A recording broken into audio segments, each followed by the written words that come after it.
All right, so we are getting ready to do our PSA submission here, and going through, we've got football and we've got baseball, and that is it. So we're not submitting any basketball right now because it's January and basketball's in full swing, and those cards are just constantly going up and down, and so we definitely don't want to get out of any basketball positions that we're in right now. So we do have a couple of basketball coming back either later this month or at the beginning of February. Should be getting that PSA submission back. Not sure how that one's going to do. That was a 20-day submitted about 3 or 4 months ago. So we're about in that right time to get those back. And, a couple of those, just not sure, wasn't 100% sold on the condition. Don't think that they're going to 10. I do think I have maybe some 10s in there. A couple Tyler Heroes that might pop a 10 or at least a 9. I've got some Kobe Whites that could really come back a low grade. So I just wanted to submit them. Had them around and figured they were pretty clean, but there was a couple of things that were off on them. We'll go over those when they come in to kind of go through the inner workings. That was my first PSA submission. This will be my technically my third submission. I did do one through Star Stock, but this is going to be my first 45 day. So we're just going to ship these off and pretty much forget about them. My thoughts are, if it takes 7 to 9 months is currently the estimate. Although I've heard some horror stories of closer to a year, and if that happens, then that's fine. But it's just a risk we're gonna be willing to take that risk on these, just because I don't want to spend the money for the 20 days on these necessarily, or at least not all of them. So and I think that getting them back in 9 months on the long end would be perfect. 8 months is kind of my wheelhouse, so that would put me about mid-August getting these back, and that would be perfect because it's the end of the baseball season, beginning of football. Football's going to be ramping up, basketball's over, people are going to be switching to football, and that is kind of where my headspace is at, hoping that these come back in mid to late August, right as the start of the NFL season. So without further ado, we'll get started. So here, picked up a Joe Burrow, pretty well centered front and back. So just a normal base Joe Burrow. I'm planning on hoping to pick up a lot more of these during the off season and maybe submit those 20-day once March, April, basketball's full swing. Everybody's forgotten about football. Football's over with, and people are into baseball and basketball. So.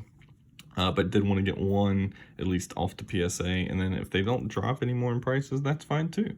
So big on Joe Burrow, and a couple other may get involved into some Tuas as well, just because his stock is so low. I think at the beginning of next season it will definitely raise.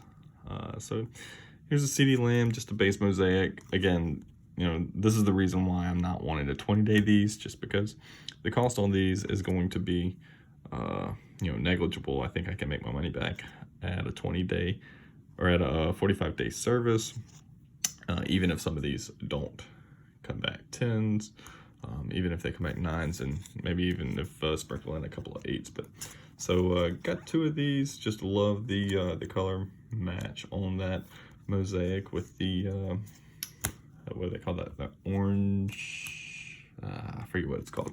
But anyway, so reactive orange, I think is what it's called. So yeah, here's the orange disco. Really love these cards, especially with teams with orange jerseys. So got a Jerry Jeudy, pretty clean card there.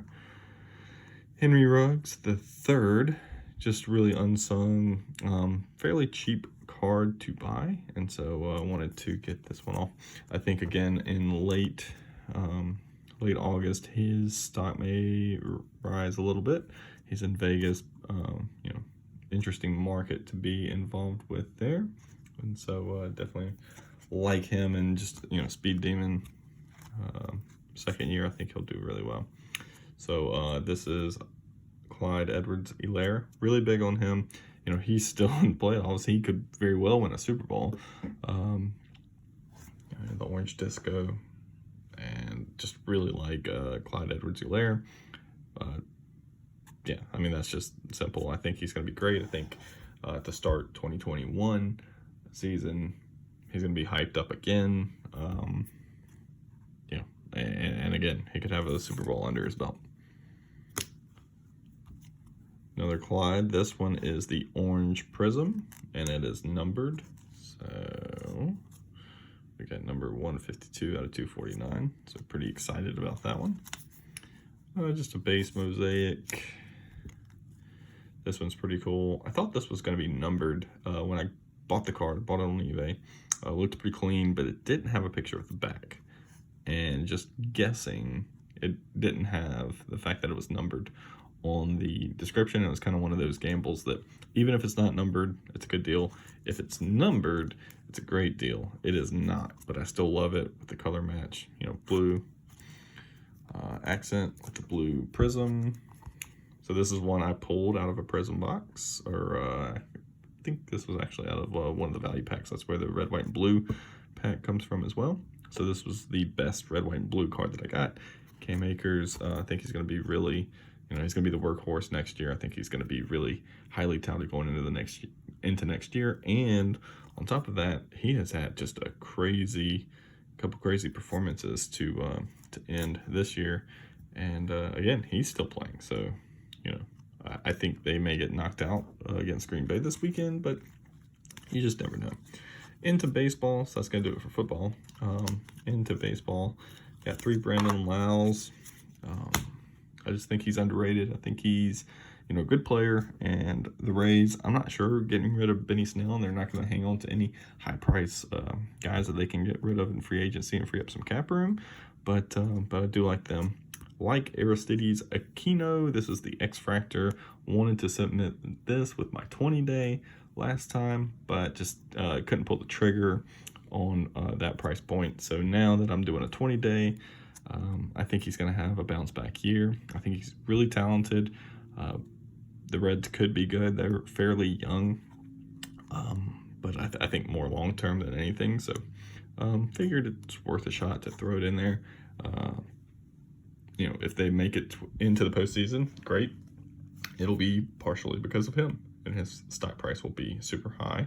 It's an X-Fractor, so again, I'm not worried about hanging on to that long term either. You know, if I have to hang on to that until 2022 baseball season starts, I think his stock will still be high even if he doesn't have a huge year this year. Randy Rosarina, I've got a few of him, so this is the one in his, this is the update, obviously, with his Rays uniform. I think this one's going to be looked at as a very highly sought-after card, despite it not being his flagship. I don't know what, you know, time will tell in a couple of years what people are really considering his true rookie card, but I don't think that this will be it because he does have that top Series 1 card. But this is the first one in his Rays uni, so do like that, like the stance, like the card, just think it's really cool. I like the player a lot. I think he's going to have I think he's going to have somewhat of a Tatis type of year, where last year everybody found out about him, especially in the shortened season, and then it's going to be kind of a really big boom, especially if he can continue off of that. So that's kind of my thoughts there. So I have these two, regular Topps Series 1 and a Topps Chrome. I'm actually waiting on another Topps Chrome to come in, but I've just waited so long. I can't wait any longer. It was supposed to come in yesterday. I assume it's probably going to come in today, but it's Friday, and I want to get those out.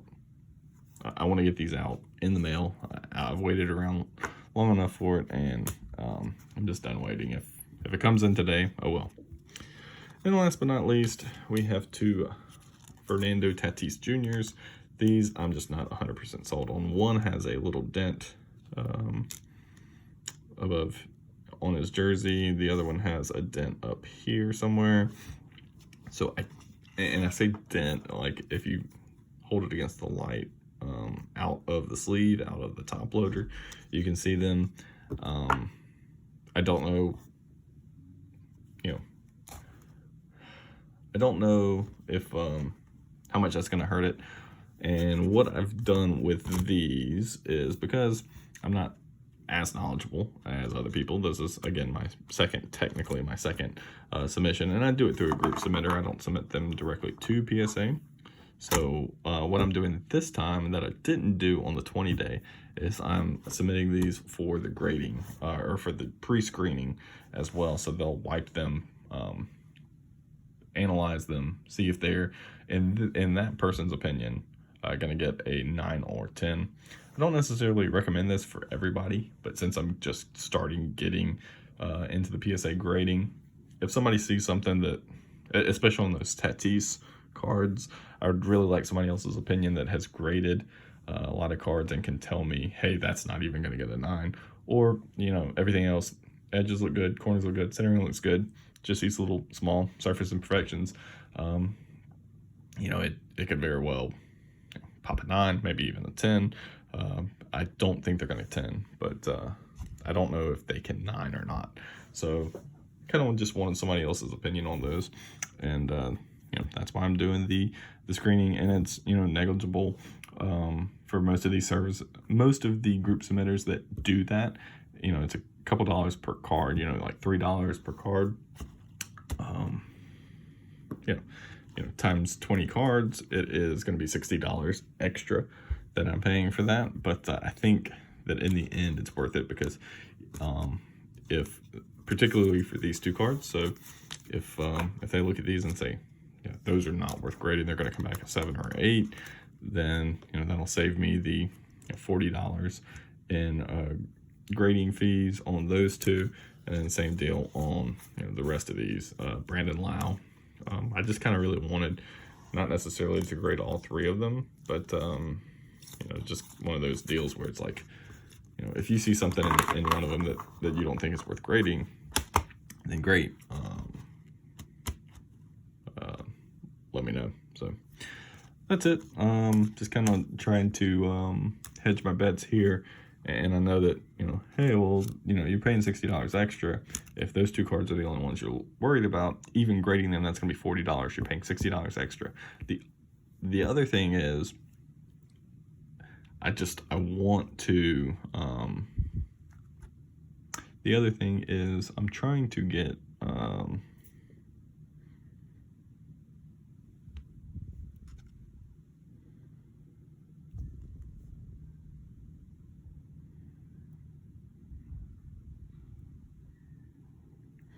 so the other thing is I am counting on them to, they'll be doing the wiping down. They're going to put them in card savers. I don't have any card savers.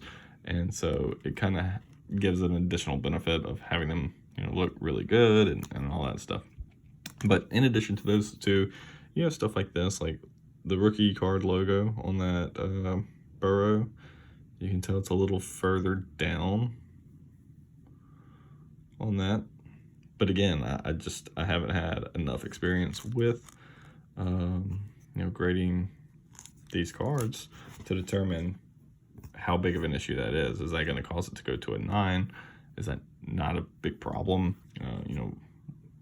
Are there any other surface issues that they see that I didn't catch?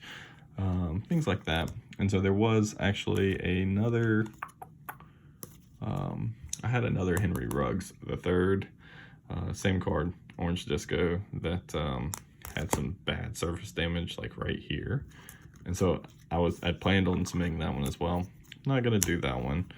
And just a couple of things like that. So I think in the end, the pre-screening by an experienced submitter will be worth it in the end. And then, there's also some companies out there that do that for free.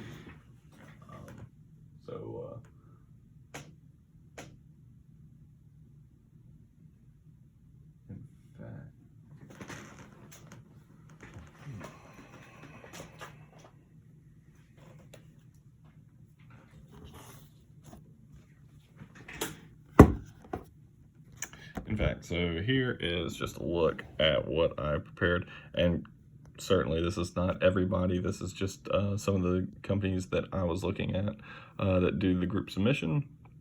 So these are Card Collector 2, 502 Frank, Clay Cards, PC Sports Cards, and GotBaseballCards.com. So Got Baseball Cards will actually do the pre-screening for you as part of their cost, but as you can see, it is so here we are, economy with review. Show you what the prices are here. I'm not really trying to hide anything, but as you can see, the prices are just a tad bit over the cost for Clay Cards. And so I did want the review so you knew PC Sports Cards was out, and 502 Frank was out. 502 Frank doesn't do, they'll do review, but they only do 20-day. From what I saw, he won't, I don't think he does the bulk economy stuff. So wanted the 45-day, and I wanted review, so that limited me to these guys, the Card Collector 2, the Clay Cards, and Got Baseball Cards. It was mainly price that prompted me to go with Clay Cards. Now, this does not include an additional 50 cents for card savers, so add on to that 50 cents times 20, so $10 extra on that. So it should be $19.50 really when you look at that. All of these are super current or ultra modern or whatever they call it, so 2017 to present. I think that actually may be 2018 to present now. I'd have to look again, but anyway, doesn't matter. They're all 2018 or newer. They're all 2017 or newer as well. I do have some 2016 cards that I'd like to get graded as well, but it's only about 5 of them now, and 3 of them are still en route to me. So just not really sure what I'm going to do with those. May end up 20-daying them, or just 45-daying them later this month once I have everything in place, and then adding a few more to them, hopefully, just because a lot of these have a minimum. So I did go with Clay Cards. They were the cheapest, and it gives me a difference of to compare and contrast the different styles and different experiences. The 20-day that I submitted last year, I believe, again, like 3 to 4 months ago, I did that through Card Collector 2. I've seen some of their videos on YouTube, and his process is pretty legit, and just kind of wanted to submit those through him, and I wanted to do these with somebody else this time. And then Clay Cards, a little bit cheaper, not by much, but also just provides a different experience to compare and contrast the different styles. And so I'll compare those in a future video once I get both submissions back, and maybe a year from now. But yeah, so there we go.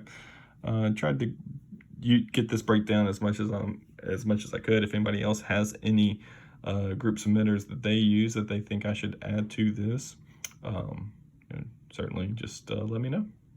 Otherwise, I'll let you know once these come back, and hopefully we can get some good grades. Thanks. All right, so here is the order form. I'm already logged into my account here. As I said, we are doing the pre-evaluation through Clay Cards, and we're going to do this right here. Let's see, turnaround 45 business days, $19 each. We're going to upload.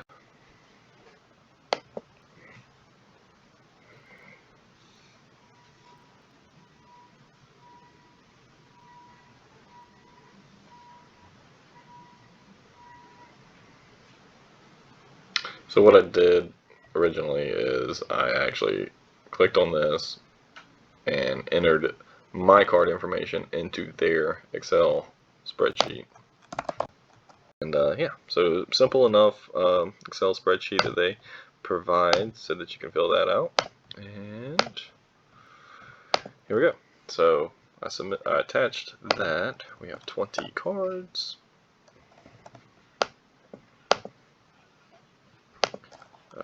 We want 20 card savers because I want it to look very professional and match the rest of the submission. I don't want any reason for them to give a worse grade. We're going to choose FedEx as the return. So interestingly enough, the shipping insurance is, so I choose FedEx because I think it might end up being cheaper. I doubt it. It's probably going to be a little bit more expensive than it would be through USPS. But I don't like the flat rate padded envelope when we're talking about graded cards. So just having never done this before, I don't know how that's going to come back. I'd rather it be FedEx. And I trust them a little bit more than the USPS.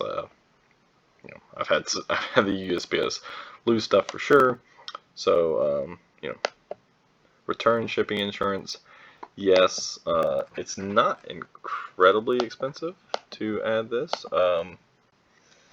It does cost a couple extra dollars. So here's the situation. I'm gonna add $300 in insurance cost.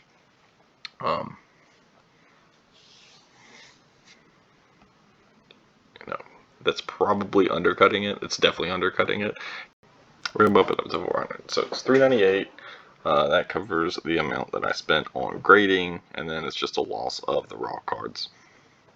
I just don't feel like bumping it up another $200 for an extra $4. Just this is strictly just cost benefit type of thing. So I'm okay. I'm gonna trust FedEx for the most part, and I'll pay that $8 to recoup the $400 in grading if that's what I need to do. So, all right, that is it. So everything is filled out. If you haven't signed up for an account through Clay Cards already, you would also have to input your information. They already have that because I'm already in their system. I have an account with them, and here goes nothing. All right.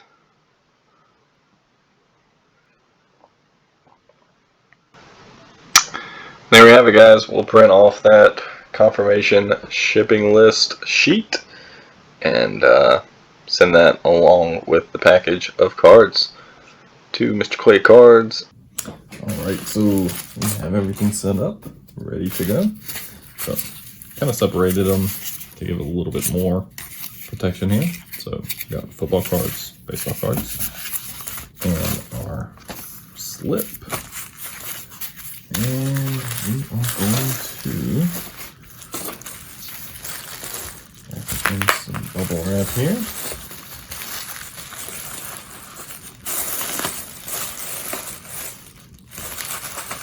Do it this way.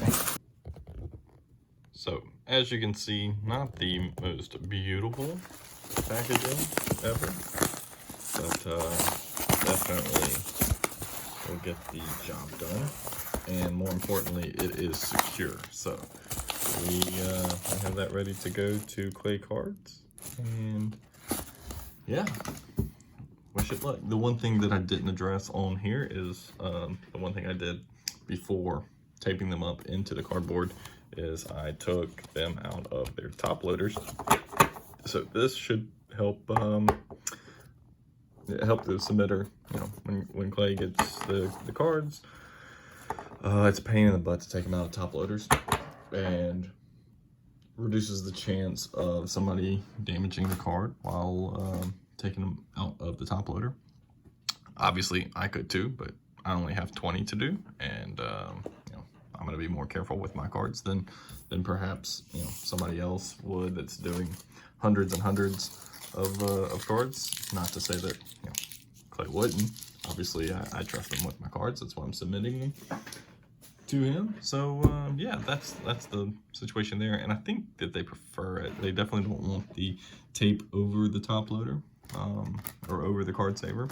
In my instance, I don't have card savers readily available, so instead of going out and buying some, it's just easier to pay 50 cents a pop to Clay, have him put them in card savers, brand new card savers, as soon as they get finished with their pre-screening, etc. So with that being said, I think that's going to be it for me, and like I said, I'll do an update video when these come back, but that will be in the fall probably. So interesting to do a 45-day submission, because you have to be able to just send them off and forget about them, really.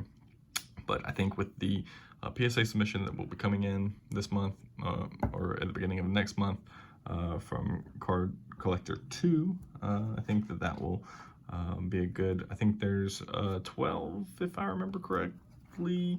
I think there's 12 cards in that submission, so that'll be fun to go through and look at what I did good, what I did bad, what I can learn from that experience, and hopefully, you know, break even, or, you know, hopefully make some money on those cards, and go on from there, and chalk it up as a learning experience.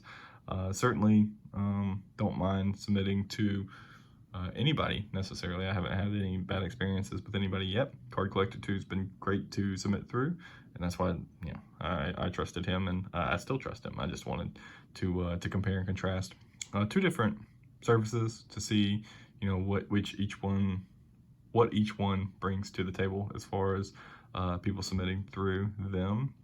In fact, I think before Card Collector 2 was doing group submissions, I think they had kind of, you know, recommended, or at least shouted out clay cards on their pod previously. So anyway, if you want to check out clay cards and their PSA submission, I'll try to drop a link in the description. And yeah, if you have any questions, let me know. I'm happy to answer anything that I can. Clay Cards also has a video on, you know, how to submit and how to package the cards when sending to them. I may try to link those as well. So if you have any questions, let me know. See you guys. See you guys in I don't know, August.